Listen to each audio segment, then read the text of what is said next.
భయం దాన్ని అరవడం వల్ల పుట్టదు, నిశ్శబ్దం వల్ల పుడుతుంది.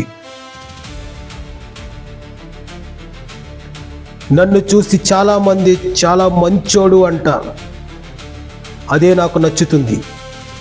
ఎందుకంటే తుఫాను ఎప్పుడు వచ్చే ముందు గాలి చాలా ప్రశాంతంగా ఉంటుంది. నేను కోపంతో నిర్ణయాలు తీసుకోను, చిరునవ్వుతో తీసుకుంటాను.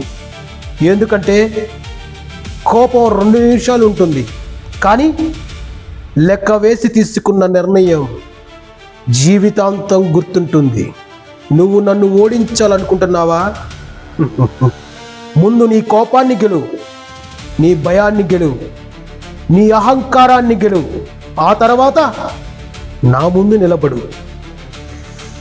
నన్ను చూసి వీడు దెబ్బ కొడతాడు అనుకుంటారు. కాదు, నేను ఎదురు చూస్తాను.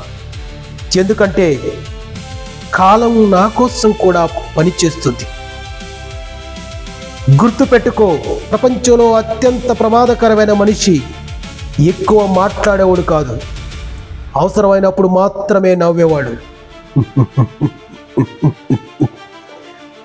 ఆ నవ్వు వినిపించిన రోజు ఆట ముగిసినట్టే.